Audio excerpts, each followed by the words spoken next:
ஹாய்ங்க. இன்னைக்கு நான் சொல்லக்கூடிய கதை சுருக்கத்தை கேட்க வந்த எல்லாருக்குமே ரொம்ப நன்றி. இன்னைக்கு நம்ம பார்க்க போறது சேது படத்தோட கதை சுருக்கம் தான். இந்த படம் டிசம்பர் 10, 1999ல ரிலீஸ் ஆனுச்சு. Director Bala, music director Ilaiyaraaja. இந்த படத்துல விக்ரம், அபிதா குஜலாம்பல், சிவகுமார் சார் எல்லாரும் நடிச்சிருக்காங்க.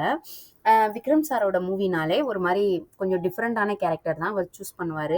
அவர் நடிக்கிறதுமே எப்படின்னா அதே அந்த அந்த கேரக்டரில் வேற யாரையுமே நம்மளால யோசிச்சு கூட பார்க்க முடியாது. வேற ஆக்டர் இதில் நடிச்சிருந்தா எப்படி இருக்கும் அப்படிலாம் நம்ம யோசிக்கவே முடியாது. அந்த அளவுக்கு பயங்கரமான பெர்ஃபெக்டான ஒரு நடிகர் அவர். இந்த படத்துலையும் அப்படிதான். இந்த படம் வந்து இவருடைய லைஃப்லேயே ஒரு டேர்னிங் பாயிண்ட்னு சொல்லலாம். ஸ்டார்டிங்கில் வந்த படங்கள் கூட பெருசாக அந்த அளவுக்கு பேசப்படாமல் இருந்துச்சு. ஆனால் இந்த படத்துலேருந்து தான் விக்ரம் சியான் விக்ரம் சியான் விக்ரம்னு சொல்லிட்டு ஒரு நல்ல ஒரு பேர் வாங்கி கொடுத்த படம்னு கூட சொல்லலாம். இந்த படத்தோடைய டைரக்டர் பாலா இல்லையா, பாலா வந்து அவருடைய படங்கள் எல்லாமே ஒரு மாதிரி டிஃப்ரெண்ட் ஜானரில் தான் அவர் வந்து எடுத்திருப்பார். கமர்ஷியல் ஃபில்மாக வந்து இருக்காது. அவருடைய படத்தில் ஹீரோஸ் நடித்தாங்கனாலே அப்படின்னா அவங்களுக்குன்னு தனியாக ஒரு அந்த கேரக்டரை வச்சு பேசக்கூடிய அளவுக்கு அவர் வந்து படம் எடுப்பார். அந்த அளவுக்கு தான் அவருடைய கதைகள்லாம் இருக்கும், கதைக்களம் வந்து இருக்கும். இன்னொன்று, இந்த படத்தோடைய மியூசிக் டைரக்டர் வேறு இளையராஜா. மியூசிக் அவர் சொல்லவே வேணாம், அவர் வந்து இசைஞானி இல்லையா. படங்கள் அவருடைய பாட்டுகள் வந்து மெலோடி சாங்ஸாக இருந்தாலும் சரி, நல்ல ஒரு நாட்டுப்புற பாடல்கள் மாதிரி இருந்தாலும் சரி, எல்லா பாடல்களுமே அருமையாக அற்புதமாக அவர் நம்மளுக்கு கொடுப்பாரு. என்ன இதில் பார்த்தீங்கன்னா, அபிதா குஜலாம்பாள் அவங்க வந்து ஒரு ஐயர் வீட்டு பொண்ணா வந்து இருப்பாங்க. விக்ரம் சார் வந்து காலேஜில் வந்து படிச்சுட்டு இருப்பாரு. விக்ரமுக்கு வந்து அபிதா குஜலாம்பாளை பார்த்தோன்னா ரொம்பவே பிடிச்சிருக்கும். ஆனால் அபிதா குஜலாம்பாள் எப்படின்னா ரொம்ப ஒரு ஆச்சாரமான ஃபேமிலின்றனால அவங்களுக்கு இந்த பசங்கள்கிட்ட பேசுறது இது எந்த மாதிரி விஷயங்கள் எதுவுமே வந்து பிடிக்காது. ஆனால் விக்ரம் அவருக்கு வந்து ரொம்ப பிடிக்கும். அவருக்கு வந்து அண்ணனா வந்து சிவகுமாரும் அவங்க ஒய்ஃப் ஒருத்தவங்க இருப்பாங்க, அவங்க பேர் எனக்கு தெரியல. அப்போ அவங்க ரெண்டு பேருக்கும் வந்து இவங்க விக்ரம் சார்னா ரொம்ப பிடிக்கும். ரொம்பவே பாசம் காட்டி வளர்த்துட்டு இருப்பாங்க. இந்த பொண்ணு வந்து அவருக்கு பிடிச்சிருக்கு அப்படின்னு தெரிஞ்சோன்னே தன்னுடைய வீட்டுக்கு கூட கூப்பிட்டு பேசுவாங்க. ஆனால் அபிதா குஜலாம்பாளுக்கோ விக்ரம் வந்து அந்த அளவுக்கு ஒன்று பெருசாக ஒன்றும் பிடிக்காது. ஏன்னா அவர் பார்க்கறக்கு ரொம்ப சாஃப்டாக இருப்பார். ஆனால் அவங்க கிட்ட பேசும்போது ஃபுல்லாமே ஒரு மாதிரி ரக்கடாக பேசிக்கிட்டே இருப்பார். ஸோ அவங்களுக்கு வந்து பிடிக்காது. இதில் என்னன்னா அவங்க இந்த நெய் முறுக்கெல்லாம் சுட்டு கொண்டாந்து கொடுப்பாங்க. அதெல்லாம் சாப்பிட்டு பார்த்துட்டு அவருக்கு எப்படின்னா அவர் வந்து எப்படியாவது அவங்ககிட்ட பேசணும் அப்படின்னு சொல்லி ட்ரை பண்ணுவார். ஆனால் அவங்க வந்து அதிகமாக பேசவே மாட்டாங்க. அபிதா குஜலாம்பாள் வந்து அமைதியாகவே இருப்பாங்க, எந்த வார்த்தையுமே பேச மாட்டாங்க. இவங்க வந்து லவ்க்கு ஒத்துக்கிற மாட்டேங்கிறாங்க அப்படின்னு சொல்லிட்டு ஒரு தடவை அவங்கள தனியாக கூட்டிகிட்டு போய் பயங்கரமாக மிரட்ட ஆரம்பிச்சிருவாரு. இந்த படத்தில் வர பாட்டுகள்லாம் வந்து ஃபஸ்ட்டு ஸ்டார்டிங்கில் அபிதா குஜலாம்பாளை வந்து ஃபஸ்ட்டு இவங்க வந்து லவ் பண்ண இவர் விக்ரம் வந்து ஒன் சைடாக தான் லவ் பண்ணுவார் இந்த படத்தில்.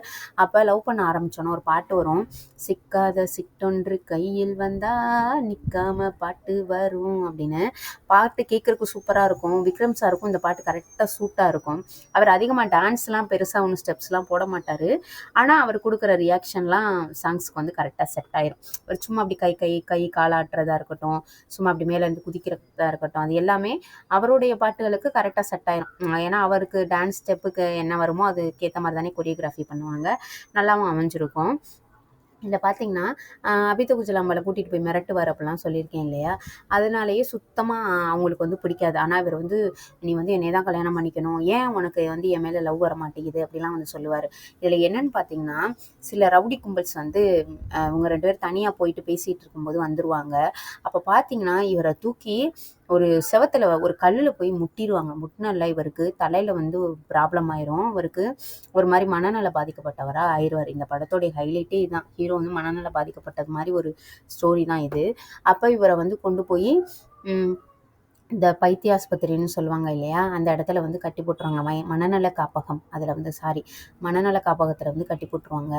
அதில் பார்த்தீங்கன்னா அடிக்கடி அந்த ஒரு மருந்து ஒன்று போட்டு விடுவாங்க இல்லையா, இங்கே தலையில் அடிபட்டது சரியாகிறதுக்காக மயிலிறகை வச்சு டெய்லி அவங்களுக்கு ஏதாவது ஒரு ட்ரீட்மெண்ட் பண்ணிக்கிட்டே தான் இருப்பாங்க. ரொம்ப நாளாக அவர் அங்கேயே கிடப்பார். தலையில் மொட்டையெல்லாம் அடித்து கையில் சங்கிலிலாம் கட்டி ஒரு மாதிரியாக இருப்பார்.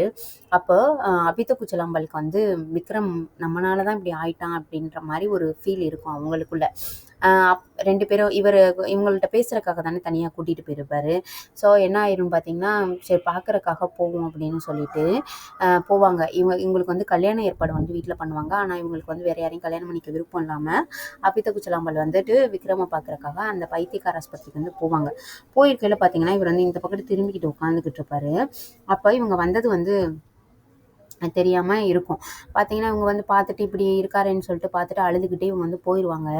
பார்த்தீங்கன்னா, அ அவங்க ரொம்ப தூரம் போனதுக்கப்புறம் தான் விக்ரம் திரும்பி பார்த்துட்டு கத்துவாரு, கூப்பிடுவாரு. ஆனா வந்து எல்லா மனநல பாதிக்கப்பட்டவங்க எல்லாரும் சேர்ந்து கத்துனதுல அவங்களுக்கு சரியாவே கேட்காது.